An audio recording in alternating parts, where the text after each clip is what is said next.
नमस्कार दोस्तों, स्वागत है आपका मेरे इस YouTube चैनल पे। आज की वीडियो में मैं आपके साथ जानकारी शेयर करूंगा कि जैसे कि कुछ लोग कहते हैं कि पॉली हाउस या नेट हाउस में हम वर्टिकल फार्मिंग ही करते हैं, बेल वाली फसल, तो उसको हम बांस पे भी कर सकते हैं। तो उसी के बारे में आपको जानकारी देना चाहूँगा कि दोनों में क्या अंतर है। तो देखिए दोस्तों, वैसे ये बांस की खेती भी आप कर सकते हैं। जो खीरा हम, जैसे खीरे की फसल है या बेल की कोई भी फसल है जो हम नेट हाउस में लगाते हैं या पॉली हाउस में करते हैं, वो आप बांस पे भी कर सकते हैं। लेकिन अब मैं ये आपको बताना चाहूँगा कि जो ये पॉली हाउस या नेट हाउस है, ये इज़राइल की टेक्निक है और इसमें जो बीज हैं, जो बेल हैं, जो उसके जो बीज है इसका, खीरे का या टमाटो का, वो सब इज़राइल की टेक्नोलॉजी से तैयार किया हुआ, विकसित किया हुआ बीज होता है वो। तो अगर आप उसको ओपन में लगाएंगे तो वो फ्रूटिंग नहीं देगा। बेल तो आपकी चल जाएगी लेकिन फ्रूटिंग नहीं होगी बिल्कुल भी। हाँ, अगर आप देसी जो बीज हैं अपने, जो आप नॉर्मल जो खीरा ओपन में करते हैं, अगर वो बांस के ऊपर करते हैं तो वो सही है। लेकिन उसकी भी प्रोडक्शन, अगर आप कहें कि नेट हाउस जितना प्रोडक्शन दे सकता है, तो वो पॉसिबिलिटी नहीं है। क्योंकि एक नेट हाउस में अगर आप अच्छे से तैयारी करते हैं, तो मैं आपको बताना चाहूँगा कि अगर आप नेट हाउस में तैयारी करते हैं अच्छे से, तो आप 500-600 क्विंटल खीरा भी निकाल सकते हैं आसानी से। हमारे खुद के जानकार हैं जो 700-800 क्विंटल एवरेज निकालते हैं हर साल नेट हाउस से एक सीज़न में। हमारा जो एवरेज है वो 400 के आसपास से रहता है।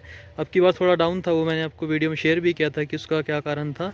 और हमारे यहाँ पे थोड़ा इसलिए है क्योंकि आप देखेंगे कि देखिए पेड़ ही पेड़, आप अगर मैं दिखाऊँ आपको, देखिए नेट हाउस के आसपास जो हमारा 2 कनाल के आसपास जो है, जो मतलब तीसरा चौथा हिस्सा लगा लीजिए, उसमें पेड़ के जो छाया रहती है उसमें, उसकी वजह से जो प्रोडक्शन है थोड़ा कम रहता है।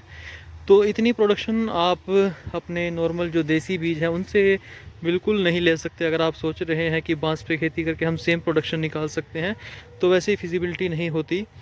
और इसके अलावा दूसरा जो मेन डिफरेंस है वो है क्वालिटी का।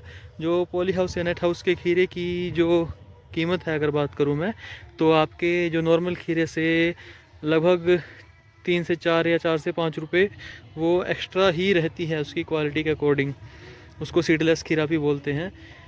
तो देखिए, हाँ, इसमें ये है कि आपको खर्चा कम लगता है आपका। जहाँ आप नेट हाउस में 1 एकड़ में 7 से 8 लाख रुपए खर्च करेंगे, वहीं आप बांस पे 25-30 हज़ार में खेती तैयार कर सकते हैं।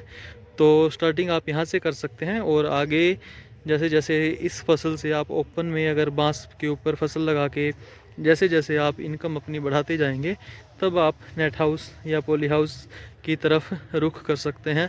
इसमें गवर्नमेंट भी आपकी हेल्प करती है सब्सिडी के रूप में। तो दोस्तों, वो भी आप कर सकते हैं।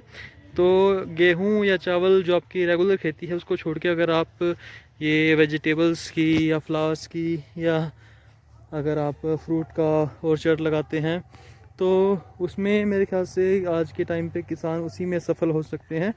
क्योंकि उसमें यह है कि एक रेगुलर इनकम सोर्स किसान को मिलता रहता है एक टाइम टू टाइम। ये नहीं है कि उसको 6 महीने वेट करना है कि चावल की फसल के लिए हाँ मुझे अगर सितंबर अक्टूबर तक वेट करना है, या गेहूं की फसल के लिए मुझे अप्रैल मई तक वेट करना है। वैसा नहीं है।